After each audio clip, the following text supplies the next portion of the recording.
Shalom, ibu-ibu sekalian. Kita mengucap syukur kepada Tuhan. Kita boleh bertemu lagi di dalam KK on Air ini. Walaupun kita tidak bisa bertemu secara fisik, tapi kita boleh tetap bersekutu melalui KK ini. Kita mengucap syukur kepada Tuhan.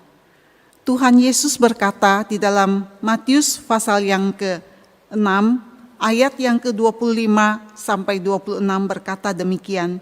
Karena itu aku berkata kepadamu, janganlah khawatir akan hidupmu, akan apa yang hendak kamu makan atau minum. Dan janganlah khawatir pula akan tubuhmu, akan apa yang hendak kamu pakai.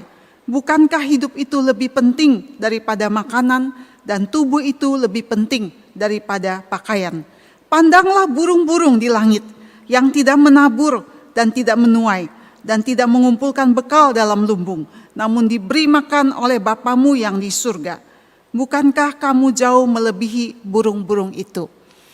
Mari kita sebentar menyaksikan tayangan burung robin, ya. Kita melihat burung robin bagaimana dengan cerianya mereka berkicau dan bernyanyi. Burung robin ini adalah jenis burung yang berasal dari Papua, ya. Sangat indah sekali kicauan burung ini.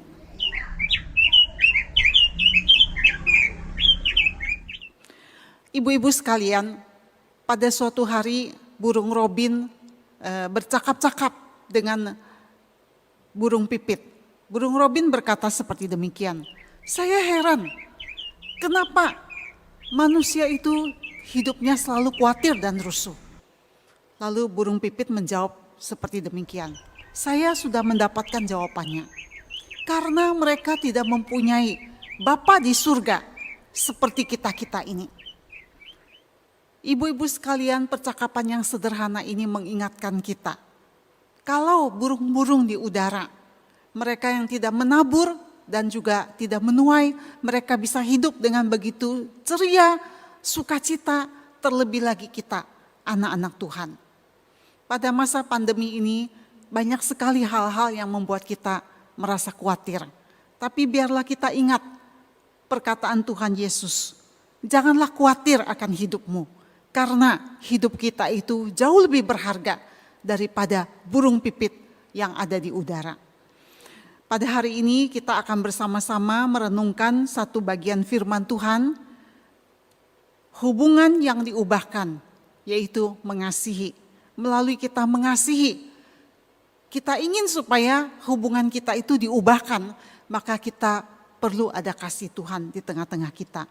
Sebelum kita merenungkan firman Tuhan ini, mari kita bersama-sama berdoa. Bapa di dalam surga, kami mengucapkan syukur kepada Tuhan. Walaupun kami melewati hari-hari yang tidak mudah pada masa pandemi ini, kami tetap bersyukur kepada Tuhan yang memelihara hidup kami hari lepas hari, memelihara kesehatan kami, sehingga dalam keterbatasan ini kami boleh tetap melakukan aktivitas kami. Kami bersyukur kepadamu ya Tuhan. Kami berdoa menyerahkan firman yang akan kami renungkan sebentar. Dan kemudian kami akan masuk di dalam kelompok kecil.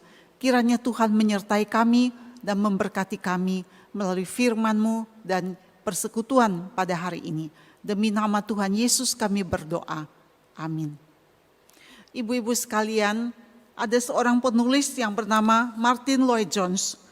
Dia berkata seperti demikian, tidak sedikit orang percaya mengklaim bahwa mereka itu sudah lahir baru.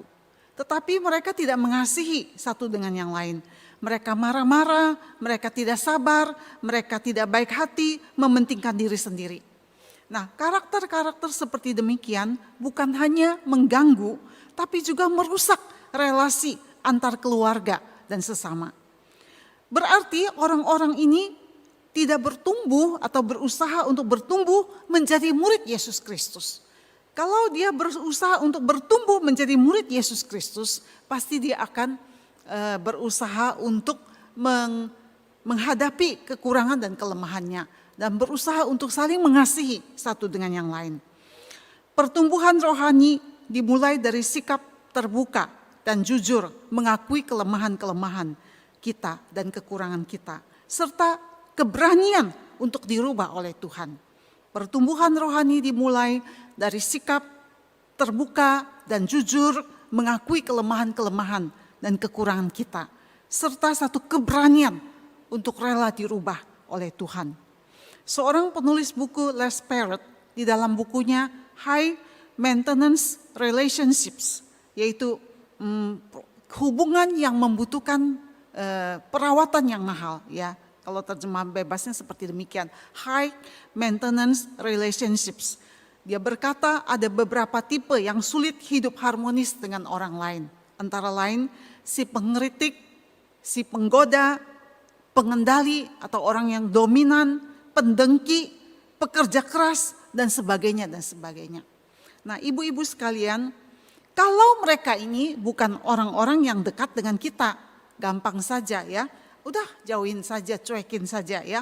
Tetapi kalau mereka ini adalah pasangan kita, saudara kita, rekan kita, bagaimana? Resepnya adalah mengasihi. Amsal 10 ayat 12 mengatakan, kebencian menimbulkan pertengkaran, tetapi kasih menutupi pelanggaran. Di dalam 1 Korintus 13, Paulus mengatakan, kasih tidak menyimpan kesalahan orang lain. Kasih tidak menyimpan kesalahan orang lain. Sebaliknya, kasih itu menutupi segala sesuatu. Ada kasih, kita bisa menerima, menutupi kelemahan orang lain. Tetapi tidak ada kasih atau kurang kasih, gampang sekali kita mencari-cari kesalahan orang lain. Nah, ibu-ibu sekalian, kalau kita ingin relasi kita dengan pasangan, dengan keluarga ada pemulihan, hal yang terpenting dan yang terutama adalah ada kasih, penerimaan, mengasihi satu dengan yang lain. Di dalam Amsal pasal yang ke-12 ayat 10 sampai yang ke-18, ibu-ibu nanti kalau di rumah ada waktu kita bisa membacanya ya. Amsal 12 ayat 10 sampai 18. Di sini mengajarkan tentang dua hal, yaitu kekayaan dan kemiskinan. Kekayaan dan kemiskinan. Ini adalah dua kondisi kehidupan yang sama-sama membutuhkan perhatian yang serius. Karena miskin ada problemnya, kaya juga ada problemnya. Miskin bisa membuat orang menjadi tamak. Demikian juga kaya bisa membuat orang menjadi tamak. Sama-sama ada problemnya. Kekayaan itu identik dengan kekuasaan dan kemiskinan identik dengan kebinasaan. Amsal mengatakan seperti demikian. Kekayaan identik dengan kekuasaan. Seorang yang kaya dia merasa dia punya kuasa. Kuasanya besar karena dia punya uang. Lalu kemiskinan, orang yang miskin merasa dia gak bisa apa-apa, menuju kepada kehancuran. Seperti itu ya, tapi belum tentu seperti demikian. Tetapi ada satu kekuatan yang jauh lebih besar daripada kekuatan kekayaan yang diajarkan oleh Amsal di sini, yaitu kekuatan kasih sayang. Di awal daripada bagian ini, penulis Amsal mengatakan kebencian menimbulkan pertengkaran, tetapi kasih menutupi pelanggaran. Yang ingin dikatakan oleh penulis Amsal seperti demikian. Walaupun kekayaan itu mempunyai kekuatan yang begitu luar biasa. Kekayaan itu punya kekuasaan yang luar biasa. Tetapi ada satu kekuatan yang jauh lebih luar biasa lagi ibu-ibu sekalian. Daripada kekayaan, yaitu kasih sayang. Kasih sayang memberikan kepada kita kekuatan yang jauh lebih besar daripada kekayaan. Beberapa waktu yang lalu kita sudah mendengarkan kesaksian dari seorang ibu KW, yaitu Ibu Mariam. Bagaimana beliau mendampingi anak yang tunarungu sehingga boleh menjadi seorang yang mandiri dan berhasil. Itu sungguh luar biasa. Nah, ibu-ibu sekalian, tetapi proses perjalanan ini tidaklah mudah, banyak air mata. Tapi karena ada kasih Tuhan, kekuatan kasih Tuhan, seorang ibu, seorang ayah yang rela berkorban demikian rupa, sehingga memulihkan relasi orang tua dan anak. Memulihkan relasi anak itu dengan dirinya sendiri yang dalam keadaan tunarungu dan dia bisa menjadi seorang yang berhasil. Di sini kita menyaksikan kasih mempunyai kekuatan yang begitu luar biasa, yang bisa mengubahkan hubungan antar manusia. Seperti tadi saya katakan, kekayaan identik dengan kekuasaan. Orang yang punya kekayaan, dia merasa dia punya power, dia punya kekuatan, dia bisa berbuat apa saja. Tetapi Amsal mengatakan, kekuatan kasih itu jauh lebih luar biasa daripada kekuatan dari kekayaan. Biarlah kita mengalami kekuatan kasih ini, ibu-ibu sekalian, di dalam kehidupan kita, dalam keluarga kita. Kita bukan mengandalkan kepada harta kekayaan kita, tetapi kita sungguh-sungguh mengandalkan Tuhan, mengandalkan kasih karunia, kasih Tuhan untuk bisa melewati hari-hari yang tidak mudah ini. Karena kasih kita rela menanggung penderitaan, kita rela berkorban bagi orang yang kita kasihi. Karena kasih kita rela menerima mereka apa adanya. Namun ibu-ibu sekalian, kita mengakui kasih kita manusia sungguh terbatas dan rapuh. Kita mudah luntur dan mudah berubah-ubah. Kita membutuhkan kasih Tuhan. Minta kasih Tuhan yang selalu mengisi hati kita. Supaya kita dimampukan mengasihi mereka yang high maintenance cost relationship ini. Supaya kita dimampukan untuk mengasihi mereka, menerima mereka. Supaya kita dimampukan untuk tidak hanya memikirkan kesenangan, kenyamanan, kepentingan diri kita sendiri. Tapi demi kasih demi orang-orang yang kita kasih ini, kadang-kadang kita harus mengorbankan perasaan kita. Kadang-kadang kita harus berkorban diri demi orang-orang yang kita kasih ini. Ada satu kalimat berkata seperti demikian. If we store good things in our hearts, our words and action will be good. Kalau kita menyimpan hal-hal yang baik di dalam hati kita, maka perkataan kita dan tindakan kita akan menjadi baik. Sebaliknya, kalau kita menyimpan hal-hal yang tidak baik di dalam hati kita, maka yang keluar dari kata-kata kita dan perbuatan kita juga adalah hal-hal yang tidak baik, ibu-ibu sekalian. Hari ini apa yang kita simpan di dalam play store hati kita? Apakah kita menyimpan kasih sayang, pengampunan, kesabaran, cinta kasih, kelemah lembutan di dalam play store hati kita?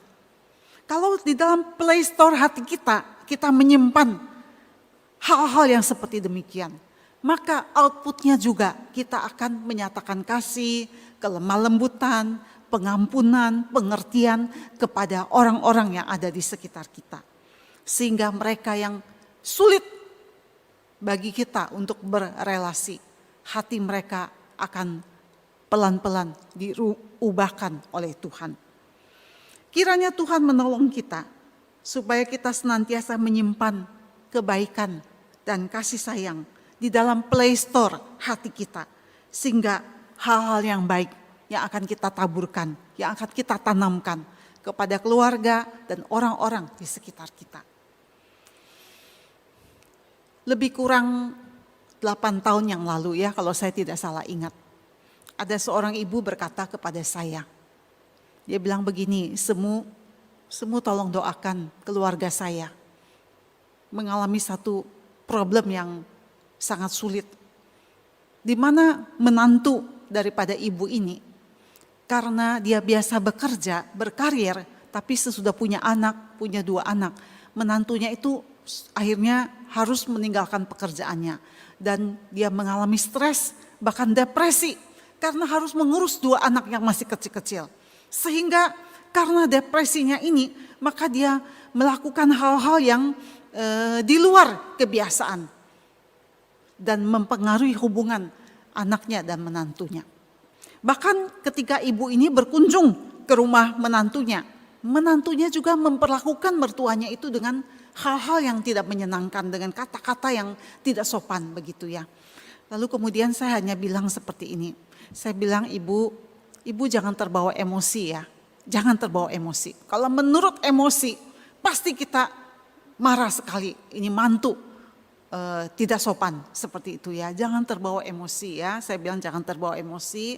Kamu harus mengasihi dia dan kamu juga harus bantu dia. Bagaimana caranya? Bantu dia, begitu ya. Nah, ibu-ibu, saya karena sudah tidak lagi di gereja itu, saya lama tidak bertemu dengan ibu ini. Lalu tahun yang lalu kita sempat kontak-kontak lagi ya. Saya tanya kabar. Lalu dia jawab begini, ya. Segala sesuatu menjadi baik. Everything is good. Everything is good. Berarti saya ngerti, oh ternyata menantunya sudah baik, hubungan dengan mertua juga sudah baik, lebih-lebih suami istri hubungannya juga sudah baik. Terus dia bilang begini, kasih bisa mengubah segala sesuatu. Dengan bahasa Mandarin dia bilang begini, ai能改变一切，爱能改变一切。Kasih bisa mengubah segala sesuatu. Pada waktu saya mendengar kesaksian ibu ini, saya sangat terharu, ibu-ibu sekalian. Saya bersyukur kepada Tuhan, begitu luar biasa Tuhan berkarya. Keluarga yang sudah hampir hancur ini, yang pada masa yang rawan ini sudah hampir hancur, akhirnya dipulihkan oleh Tuhan. Kasih bisa mengubah segala sesuatu. Ai能改变一切. Puji syukur kepada Tuhan. Hari ini apakah dalam keluarga ibu-ibu ada pergumulan, kesulitan, atau relasi suami istri kurang harmonis, khususnya pada masa pandemi ini? Biarlah kita ingat, kasih bisa mengubah segala sesuatu. Kalau ada kasih Tuhan di dalam hati kita, maka kasih itu bisa menolong kita, memberi kita kekuatan untuk sabar, bertahan, dan menerima orang-orang yang kita kasih ini apa adanya mereka. Dan kasih akan mengubah segala sesuatu. Mari kita berdoa. Bapa yang ada di dalam surga, bukan kami yang lebih dahulu mengasihi Tuhan, tetapi Engkaulah ya Tuhan yang mengasihi kami, yang menerima kami, yang memanggil kami ketika kami masih sebagai orang yang berdosa. Kami bersyukur hari ini kami boleh ada seperti sekarang ini. Karena kasih Tuhan yang memilih kami, yang menyelamatkan kami. Tuhan, ingatkanlah kami selalu, kami tidak lebih baik dari orang-orang yang menurut kami sulit untuk dikasihi. Kami tidak lebih baik dari mereka. Tuhan, biarlah kasih-Mu memenuhi hati kami, supaya kami dengan rendah hati menerima, mengasihi orang-orang yang ada di sekitar kami, khususnya orang-orang yang terdekat dengan kami. Sehingga dengan kasih itu Tuhan, keluarga kami akan dipulihkan oleh Tuhan. Dengan kasih, relasi satu dengan yang lain akan dipulihkan oleh Tuhan. Terima kasih Bapa di dalam surga. Berkati setiap ibu-ibu yang sedang mendengarkan firman Tuhan dimanapun mereka berada. Damai sejahtera, sukacita Tuhan menyertai kami. Demi Kristus Yesus kami berdoa. Amin.